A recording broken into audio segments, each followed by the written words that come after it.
He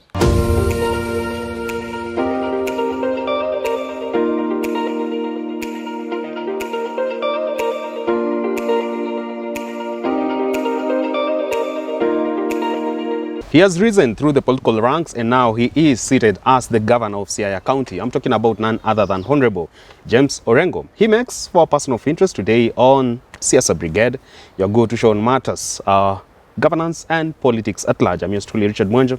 Always a pleasure to have you on board. Now, the question today we're asking, what does the future portend for James Orengo in the world of politics? And now to unpack that conversation with me is none other than East Africa's renowned political analyst and Kenya's renowned public scholar, Herman Manyora. Great to see you, sir. Thank you. You're well? Very well. Always on your phone? Yeah, of course. I mean, it's not, it's not advised for people your age. Phone? Yeah, sure. You see, now people of my age cannot jump like you, so we are left with the phone. That's the last resort. Yeah, phone, and we read books on phone, we listen to rendition of novels on phone through earphones. But less of actively working on phone. What does actively mean? Business duties still on the phone? Yeah, why not? Why not? We are still young people. Very well then. That Yes. off the way, sir. We're talking about Siaya Governor James Orengo. Bob. Yes. Yeah, sure. And very recently, you were sort of not speaking the same language with him. And this is what you had to say on X. And you want to understand what informed your thought. This comes just a few days after he embraced President William Ruto on his development tour of Nyanza region. And you say this, Mheshimiwa, you cut a horrible picture mkubwa. Nothing betrays the many years of struggle more than this picture, more than your words. It must be painful to many just to watch this. But perhaps, like Shakespeare says, all the world's stage and all men and women merely players. They have their exits and entrances. And one man in his time plays many parts. You are sort of not really embracing the idea that Orengo was so joyful about development carrots being dangled to Luo Nyanza and the president visiting the region, and he was so excited about the development tour. Why do you take concern with such? I will go back to a story. In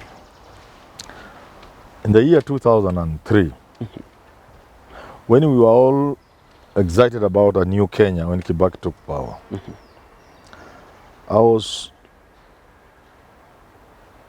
in a car. I think I was driving or something, or a passenger, I don't know. Is it Kenyatta Avenue? From around GPO, that Sure. roundabout. Yeah, Kenyatta Avenue. The GPO roundabout. And there was jam. So vehicles were, like this, 1, 2, this.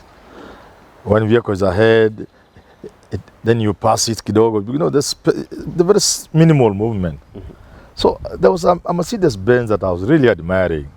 I was in my, now I remember, I was in my Toyota Corolla, AE91. Don't play, man. AE91, KAK, You are 676K. Since then. Oh! So this Mercedes, I was admiring it. And I could see, it was tinted windows, so I couldn't see inside. So we kept moving. After like 20, 30 meters, the windows came down. Who did I see? Peter Anyang' Nyong'o, Minister for Economic Planning. Then? Chauffeur-driven, back left, impeccable suit. In the Mercedes had been. You know what crossed my mind? I just said, we have lost it. Why? We have lost it. So now, that story, let's tie it to Orengo. And give me a minute to explain. Sure. We struggle against oppression and dictatorship, against the forces that kept us backwards. We couldn't realize our economic potential because the politics was bad. The politics of Jomo Kenyatta, the politics of Daniel Arap Moi. And there were 4 groups of institutions of people who fought. There are many, but you can identify, organize when there are 4. Civil society, the church, very, very strong part in the second liberation. Civil society, the church. Then we had activists politicians, people who put their life online. Some who died, some who were injured, some who were maimed, some who were detained, Raila, Shikuku, politicians, that category. That was number 3. And then the media. When the media was still carrying, there were bold publications, finance of Njeo Gatabaki. These are people who put their lives on the line. Finance, Njeo Gatabaki, bold. There was more than any other. Nairobi Law Monthly, Gitobui Manyara. I still keep souvenir copies. Gitobui Manyara, who dared. Then there was Society, Nyamoras or somebody. And then there was weekly review of Hillary Ngweno. Although an established figure, it was still it could do things without antagonizing Moi. So how many groups? 4. What happened when Kibaki took over? The civil society went down because they had been pursuing a tribal agenda. Most of them were Kikuyu. When Kibaki took over, a good number of them were absorbed, including in the judiciary. Everywhere. They kept quiet, they went to sleep. The church too had been pursuing a tribal agenda. They didn't hate Moi because he was a bad man. Of course, Moi was bad. But they didn't like the fact that he was a Kalenjin. They thought he should be a Kikuyu or something like that. So the church also went under. They have never recovered. And I've said it repeatedly. Civil society has never recovered. Church has never recovered. Media has become even better and bolder. So we appreciate them. Let's go to the politicians. And that's why I was sad when I saw Anyang' Nyong'o. This thing, they were symbolic. It is symbolic. When I saw Anyang' Nyong'o, I said we have lost. Because they have joined the same people we were fighting. We wanted to change everything. But these people joined them.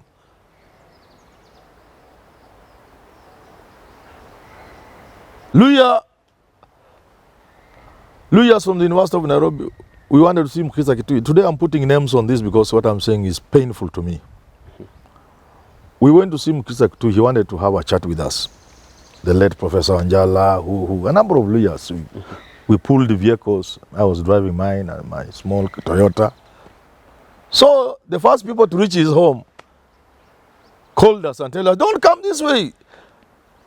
I was there.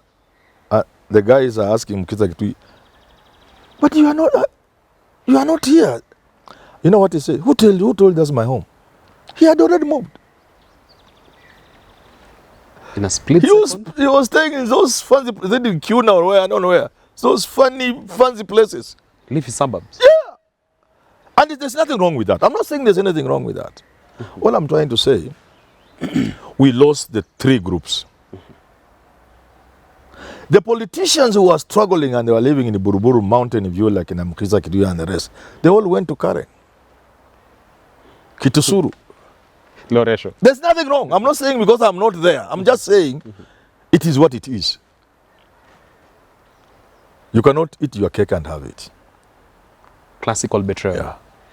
Unless we fight the system and improve conditions so that all of us can move to that level of putting on nice suits, of our children going to good schools. But if you fight, so now when you get there, your children go to study in the UK, you have betrayed the cause. You can call it what you want to call it. If you fight and you leave Buruburu to go and stay in Karen, it means you have abandoned the cause. At the very least, you have abandoned it. But basically, you have betrayed the cause.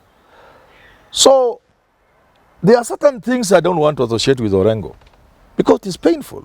It is painful. It is painful. It betrays the cause. Don't forget there are people who believe in Orengo and Raila and the rest, and they have died because of that.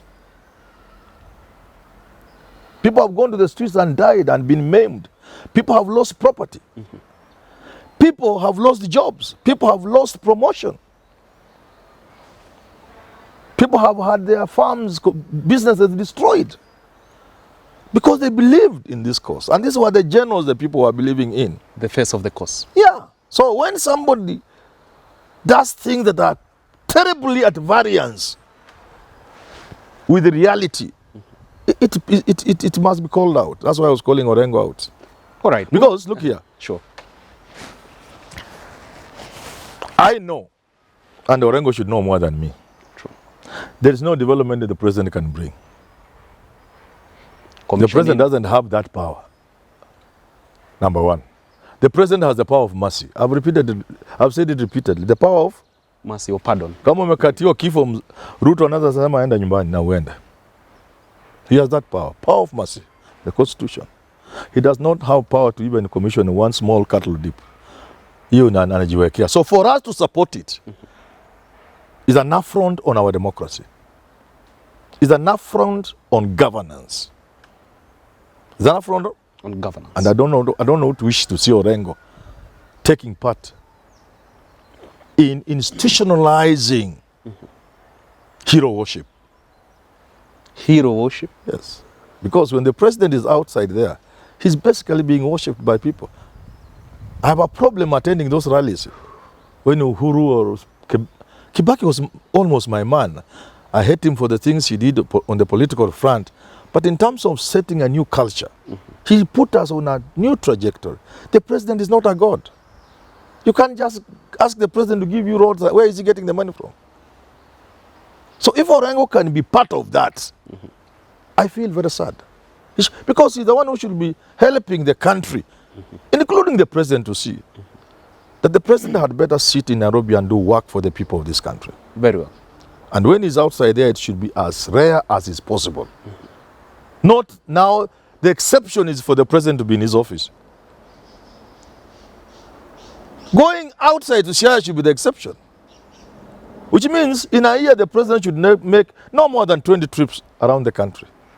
That will leave him sufficient room because we have fused government and state. Orengo should know what the president is currently doing is state matters. The president is executing perfectly well his functions as head of state, but completely doing nothing about his functions as head of government because you don't have the time. We are only human beings. You cannot have meandered in the village with the sun the whole day and you lie to me in the evening. You'll sit down with advisors, with security advisors, to talk about Haiti. You cannot move around the country, get tired, then go out, then come back, and still tell me you have time to listen to economic advisors. You are a human being unless you are a god. We are all human beings. We are physical. We are mortal. We can only do so much. So we would expect people like Orengo to be the ones helping the countries. Because if you put all governors down, it will be difficult to find a governor in the class of Orengo. Just a handful. Who? Even I'm not seeing one. None is us. There's no governor like Orengo. I'm feeling bad because these are the people on whom we have placed all the hope that this country, if there is hope for that, this country can move forward. Still, in fact, let me tell you, in the December of 2021, I called Orengo from behind there. And he picked my phone and we talked. I told him, Orengo, I do not like this idea of you going to be a governor. On the 24th of December, 2021, he said, yeah, you are the third person to tell me this. Well, I'll give it a thought. Why not? Why can't we meet tomorrow? I'm not going anywhere. Christmas. Of course, as usual, he didn't call. Yeah, sure. But I gave him my reasons. I told him, what message are you sending to those who want to vote Raila when you go for governor? Other than the local politics, and I've told Raila this in public, that you compromise your chance of becoming president when your people, relatives and close people like Orengo are competing for small things in Siaya with people. That it affects. Raila can refuse. 700,000 Luos didn't vote last year. More than 30%. They didn't vote. You can say it is part of horse Camargo and rigging, but that's the truth. They didn't vote, 700,000. But those things affect the vote, the final tally. So leave that aside. I was telling Orengo, you see you are sending a wrong message. You are telling people you doubt that Raila will win. Say, how? I said, you see what? Everybody knows if Raila becomes president, you'll be the second most powerful man in the country, not even the deputy president. Orengo will be the man. Would Yes. have been. Yeah, of course. Of course. Orengo will be the what? He'll be the Matiagi. He will be the most powerful man, not the deputy president. After Raila, it will be him. Then maybe your gender there. Others, no, gender, no. Those are people. He will be the most powerful because he can't. Raila would not work without Orengo. President Raila in State House, without Orengo there, it will be very difficult for him to work. So you are sending a message to the people that you doubt Raila will win. That's why you are standing. Then at that point, he said, I think you have a point. Why don't we meet tomorrow and talk? So what I'm saying is, Orengo represents hope for this country. When we think it is lost and we see Orengo, we say there is still hope. When people see Raila, say it is still possible. Yes, we can make it. You get it? Just someday. So when you see Orengo engaging at that level in the manner he was engaging, so you said we have lost it. Miguna was asking, what have we lost? Have we lost Orengo or the nation or she or the... I didn't reply to him because I kept quiet. I told Miguna, I wrote this text in simple English. Which seems to be too big for you to comprehend. Yeah, that's your problem. Very well. Moving on swiftly, Sado. Yes. Now that we're talking matters of Orengo maybe somewhat betraying the course, if we look at his political journey this far, he has been someone with the ability to politically mutate and in the best way possible for his advantage. But his latest mutation to be the governor of Siaya County and now to play Prince Charming to the government of the day and sort of go low on Azimio la Umoja politics, would you say somewhat, as much as he may seem to have it all now as the governor of Siaya County, there is still room that it could compromise so much for him, even in future political bids, should he have one at heart? This morning I was having breakfast with some guys. I didn't even take the breakfast. I don't take breakfast so early. It was very early. And this issue of Orengo came up. How did you know and you came to discuss him today? This thing came up and somebody was saying Orengo seems poised to succeed Raila. I say, how? If you see the way he's now been moving, forget about Opio and I and Babu Wina and the rest. Sure. It seems to be Orengo is preparing himself. So maybe, so we can, we are talking from outside. True. But him is inside as a politician. Maybe the things we are criticizing him for are the things that are necessary for him to play a bigger role in the Luo and the nation's history and in politics. So once we have criticized him, we are not even criticizing, we are just pointing out how he's taking hope and breaking it into pieces. But maybe it is necessary for him if he wants to be Raila's successor in Luo land and in Kenya.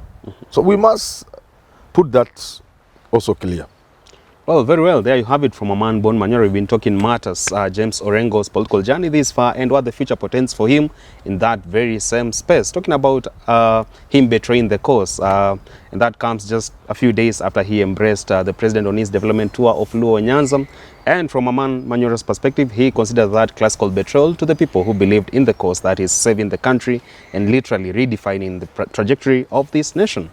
Until next time on Siasa Brigade, I'm Richard Mwenje. Always a pleasure to have you on board. And if you're a thought leader outside there and you want to come and grace this particular show and talk on a subject that you really are knowledgeable about, do contact us via the number displayed at the bottom part of your screen, and definitely we'll give you an invite so that you come here as a political analyst, as a governance expert, as someone who is enthusiastic about Kenya's governance issues. Just reach out to us and we'll definitely grant you some time so that you come also and address your fellow Kenyans and the global citizens. Until then, God bless.